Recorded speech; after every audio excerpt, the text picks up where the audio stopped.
Sexual reproduction in Anthoceros. कल हमने किया था वेजिटेटिव रिप्रोडक्शन और आज हम करेंगे सेक्सुअल रिप्रोडक्शन। जो सेक्सुअल रिप्रोडक्शन होता है एंथोसिरोस के अंदर वो होता है oogamous टाइप। oogamous टाइप क्या कि इसके अंदर मेल और जो फीमेल गैमिट होते हैं वो वैरी करते हैं एक दूसरे से, दोनों ही डिफरेंट होते हैं साइज में, शेप में, उनकी एक्टिविटी जो होती है, फिजियोलॉजिकल एक्टिविटी जो होती है बिल्कुल डिसिमिलर होते हैं एक दूसरे से। जो सेक्सुअल रिप्रोडक्शन होता है इसके अंदर, उसके अंदर जो स्पीसीज होती है वो दो टाइप की होती हैं, जैसे कि मोनोसियस और डाइसियस। मोनोसियस क्या होती है? मोनोसियस के अंदर जो मेल और फीमेल सेक्स ऑर्गन होते हैं वो सेम प्लांट के ऊपर फॉर्म्ड होते हैं, यानी कि एक ही प्लांट के अंदर मेल गैमिट की भी फॉर्मेशन हो रही है और फीमेल गैमिट की फॉर्मेशन होती है। बट डाइसियस के अंदर क्या होता है कि जो मेल और फीमेल गैमिट की फॉर्मेशन होती है वो अलग अलग प्लांट के अंदर होती है।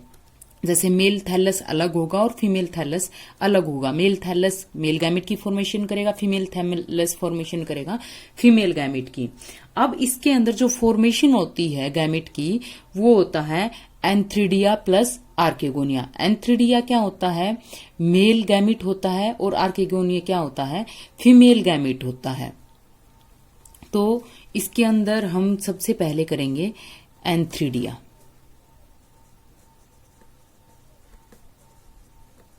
एंथ्रीडिया मोनोसियस और डाइसियस कंडीशन दोनों के अंदर ही सिमिलर फॉर्मेशन होती है। ये नहीं है कि मोनोसियस के अंदर अलग से फॉर्मेशन होगी और डाइसियस के अंदर अलग से फॉर्मेशन होगी। तो जो एंथ्रीडिया होता है डोर्सल सरफेस के ऊपर फॉर्म होता है और ऑलमोस्ट एक चैम्बर के अंदर फॉर्म हुएगा।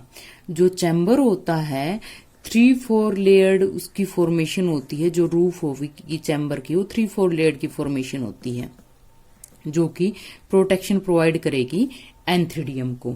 यहाँ वाले नीचे वाले बेस रीजन के अंदर काफी सारे जो इसके अंदर डोर्सल सरफेस था वहीं प्रेजेंट होता है और यहाँ वाले रीजन से एज ए स्टाल्क रीजन और वहां से काफी सारे एंथ्रीडियम की फॉर्मेशन होती है। जो स्टाल्क रीजन होता है इसके अंदर ऑलमोस्ट लार्ज रहेगा एज कंपेरेटिवली जो हमने मार्केंसिया के अंदर किया था उसके कंपेरेटिवली। एक ही एंथ्रीडियल चैम्बर के अंदर हम ये नहीं कह सकते कि एक ही एंथ्रीडियम की फॉर्मेशन होगी, बट इसके अंदर species to species numbering vary करती रहती है। किसी स्पीसीज के अंदर क्या होता है, एक ही स्पीसीज के अंदर मे बी 2 एंथ्रीडियम की फॉर्मेशन हो, दूसरी स्पीसीज के अंदर 7 की भी हो सकती है, 20 की भी हो सकती है और ऑलमोस्ट अप टू 30 फॉर्मेशन हो सकते हैं एक एंथ्रीडियल चैम्बर के अंदर। ये है यहाँ पर रूफ ऑफ एंथ्रीडियल चैम्बर।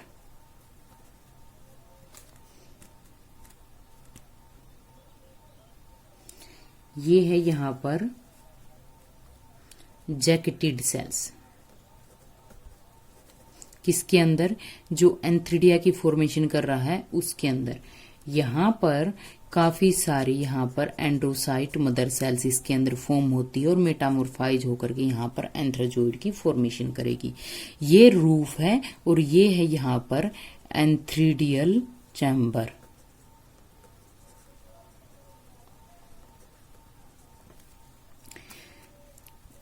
जो एंथ्रीडियल चैम्बर होता है वो फिल्ड होता है म्यूसिलेज सब्सटेंस से। ये वाला रीजन है इसका स्टाल्क रीजन।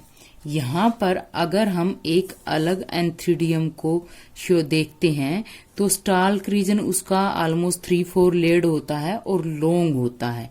अब पर इसकी जो कंप्लीट बॉडी होती है कवर्ड होती है जैकेटेड सेल से, जैसा कि हमने ऊपर भी देखा था। ये है यहाँ पर जैकेट सेल्स। हर एक एंथ्रीडियम के अंदर काफी सारी सेल्स प्रेजेंट होती है और हर एक सेल्स कैरी करती है अपना अलग से सिंगल न्यूक्लियस। न्यूक्लियस जो होगा सिंगल प्रेजेंट होगा हर एक सेल के अंदर। और ये सिंगल सेल्स होती है एंड्रोसाइट मदर सेल।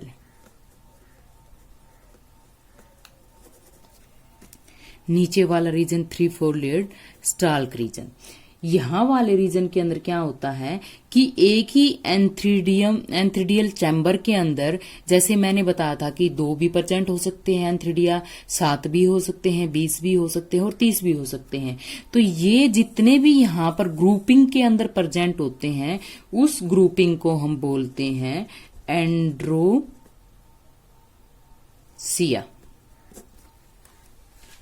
ये है एंथ्रीडिया, ये एंथ्रीडियम चैम्बर, और जो ग्रुपिंग में प्रेजेंट होते हैं वो होते हैं एंड्रोसिया।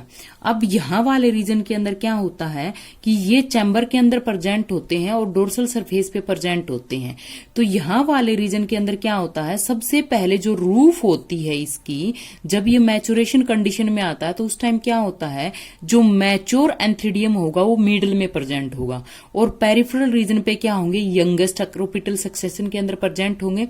यंगेस्ट जो है यहां पर इसके पेरिफेरल साइड में प्रेजेंट होंगे और बीच में सिर्फ मैच्योर। तो यहां पर जैसे ही मैचुरेशन कंडीशन के अंदर आते हैं तो जो रूफ होती है इसकी एंथ्रीडियम चैम्बर की वो ब्रेक हो जाती है। ब्रेक होकर के डायरेक्ट जो पोर होता है उसके नीचे प्रेजेंट होता है जो मैच्योर यहां पर एंथ्रीडियम है वो वाला। मैच्योर एंथ्रीडियम यहां पर प्रेजेंट है तो उस टाइम क्या होता है, तो यहां वाले रीजन के अंदर जैसे ये बिल्कुल मिडल में प्रेजेंट होता है जो मैच्योर है, तो यहां पर डायरेक्ट कांटेक्ट में आ गया पोर के। उसके बाद क्या होता है कि ऑब्वियसली पोर है तो वहां पर वाटर कंटेंट भी आएंगे इसके अंदर। तो स्टाल्क जो रीजन होता है यहां पर वाटर को अब्जॉर्ब करता है। अब्जॉर्ब करने के बाद जितने भी एंड्रोसाइट मदर सेल्स होती हैं वो सारी की सारी क्या हो जाती है, डिजोल हो जाती है, डिसइंटीग्रेट हो जाती है। डिजोल होकर के यहां पर क्या होता है, सेम मिसलेनियस सब्सटेंस की फॉर्मेशन हो जाती है।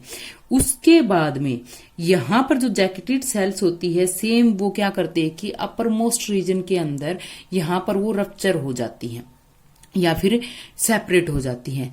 यहां से फिर जो एंड्रोसाइट जो मास ऑफ सेल्स है वो यहां से बाहर निकलता है एपिकल रीजन से, और बाहर जब निकलता है तो वो काफी सारे एंथ्रोजोइड इसके अंदर कैरी करता है। जितने भी यहां पर एंड्रोसाइट मदर सेल्स हैं उतने ही एंथ्रोजोइड इस मास ऑफ सेल्स के अंदर भी प्रेजेंट होते हैं।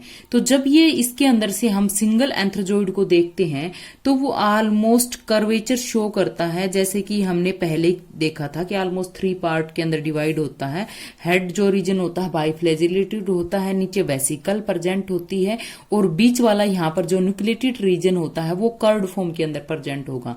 तो यहाँ पर ये जो पूरा का पूरा है यहाँ पर एंथ्राजोइड जो कि है मेल गैमेट। यहां पर अब हमने देखा कि मेल गैमेट की फॉर्मेशन हो चुकी है, लेकिन कहां पर प्रेजेंट होते हैं, डोर्सल रीजन के अंदर प्रेजेंट होते हैं। तो जो फीमेल गैमेट है, फीमेल गैमेट क्या है इसके अंदर, आर्केगोनिया।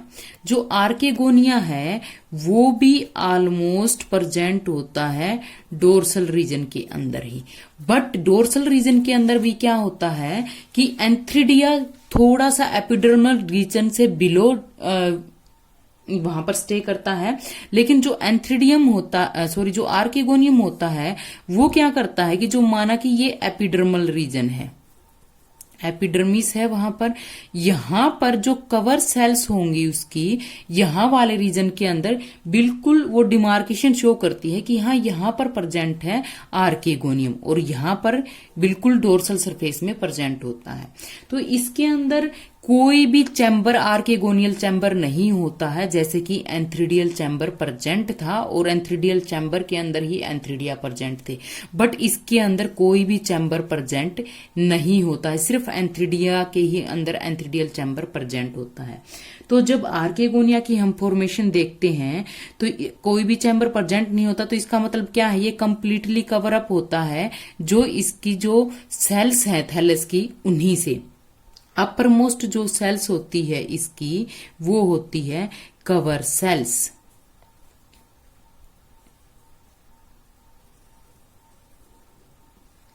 बिलो मोस्ट ये है एग।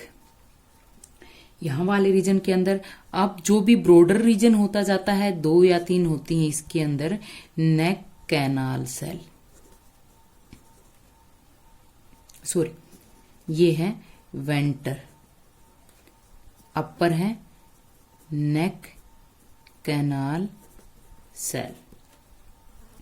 ये वाला जो रीजन होता है कंप्लीटली कवर होता है, यहाँ वाला रीजन जो कि एग सेल्स या फिर नेक कैनाल सेल है, वेंटर कैनाल सेल्स है, कंप्लीटली कवर्ड होता है सिमिलर पैरेन्काइमेटस सेल से, जो कि थैलस के अंदर प्रेजेंट थी, क्योंकि इसके अंदर कोई भी चैम्बर प्रेजेंट नहीं होता है।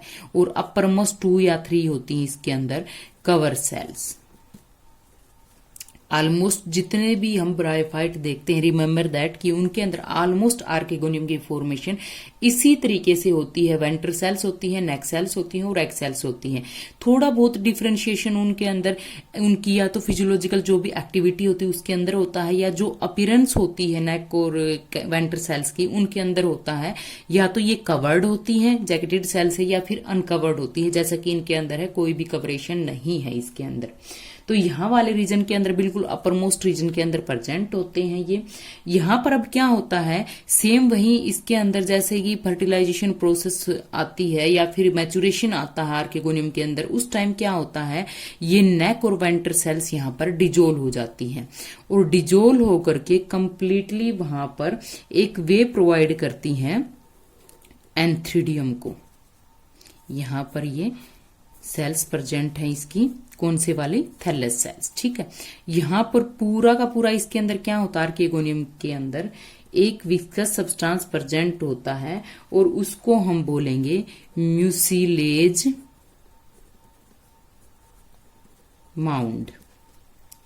रिमेंबर दैट ये एग सेल्स की म्यूसिलेज माउंड। अब यहां पर हमने जैसे कि इसकी इनिशिएशन देखा था कि नेक सेल्स प्रेजेंट है, वेंटर एग, इसके अंदर कवर सेल प्रेजेंट थी। कवर सेल यहां पर जैसे ही नेक और कैनाल डिजोल हो गई, उन्होंने म्यूसिलेज सब्सटेंस की फॉर्मेशन की है और यहां पर म्यूसिलेज सब्सटेंस कहां आ गया, अपर मोस्ट रीजन के अंदर। कवर सेल्स वहां से डिसअपियर हो चुकी हैं। तो इसके अंदर ये चीज रिमेंबर रखनी है, अगर म्यूसिलेज माउंट दिखाई दे रहा है इसका मतलब क्या है, ये आर्केगोनियम कंप्लीटली मैचुरेशन कंडीशन के अंदर प्रेजेंट है और कैपेबल है एंथ्रेजोइड की एंट्री के लिए। तो यहां पर क्या होता है कि जब हमने एंथ्रेजोइड देखे थे, वो यहां से रूफ से बाहर निकल आते हैं और फ्लोट करने लग जाते हैं जो एंथ्रोसिरोस का थैलस है उसके ऊपर। तो मैंने कहा था कि ये डायसियस कंडीशन के अंदर भी प्रेजेंट होता है, मोनोसियस कंडीशन के अंदर भी। तो वहां पर या अगर सेम के अंदर ही आर्केगोनियम प्रेजेंट है थैलस के ऊपर, तो वहां पर सेम के ऊपर आकर के यहां से जो म्यूसिलेज माउंड है उसके साथ आकर के स्टिक कर जाते हैं वो। फिर सबसे पहला जो एंथ्रेजोइड होगा वो एंट्री करता है, क्योंकि उसका जो रास्ता है यहाँ से बिल्कुल क्लीन है जाने के लिए, क्योंकि जो भी नेक और वेंटर सेल्स थी वो यहाँ से म्यूसिलेज सब्सटेंस की फॉर्मेशन कर चुकी है। ये जो म्यूसिलेज माउंड होता है एंथ्रेजोइड को अट्रैक्ट भी करता है। यहां आने के बाद सबसे पहले ये जो सबसे पहला एंथ्रेजोइड इसके अंदर आया था वही उसके साथ में फ्यूजन करता है और जो भी एंथ्रेजोइड होते हैं जैसे ही उसका यहाँ पर फ्यूजन होता है, फर्टिलाइजेशन हो जाता है, ये अपनी एक्टिविटी को चेंज कर लेता है और जो भी एंथ्रेजोइड आएंगे उनको एंट्री नहीं करने देता है। तो और जो भी एंथ्रेजोइड होंगे वो दूसरे आर्केगोनियम के पास में जाते हैं और वहां जाकर के दोबारा से फ्यूजन करने की ट्राई करते हैं। उसके अंदर भी सेम वही कंडीशन कि फर्स्ट जो भी एंथ्रेजोइड जाएगा वही फ्यूज करेगा। तो जैसे ही इनका फ्यूजन होता है यहां पर फॉर्मेशन हो जाती है जाइगोट की। जाइगोट क्या है, 2n कंडीशन यानी कि डिप्लॉइड कंडीशन। तो अब आ गई है इसके अंदर डिप्लॉइड स्टेज। डिप्लॉइड स्टेज क्या है, अब तक हम कर रहे थे गैमेटोफिटिक जनरेशन जो कि मेन थी इसके अंदर। तो गैमेटोफिटिक जनरेशन थी हैप्लोइड के अंदर।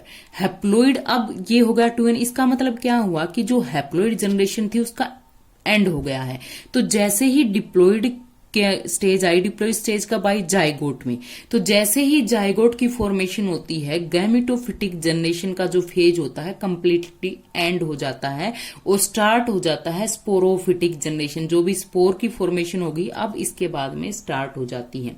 तो ये जो जाइगोट है लास्ट स्टेज है किसकी, गैमेटोफिटिक जनरेशन की, हैप्लोइड कंडीशन की।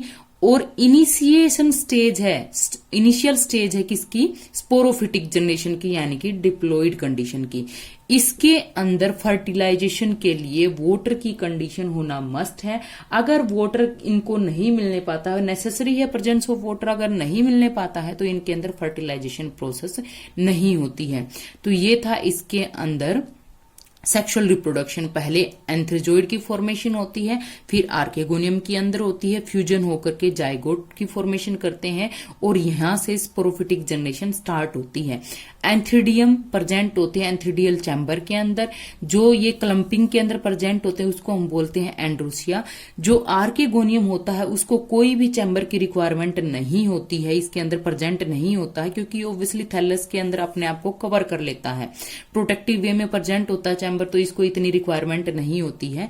और यहां पर, या हम ये कह सकते हैं कि वहां पर कोई फॉर्मेशन नहीं है चैम्बर की, आर्केगोनियम सिंगली प्रेजेंट है, और यहां पर जैसे एंथ्रोजोइड आता है फ्यूजन हो जाता है।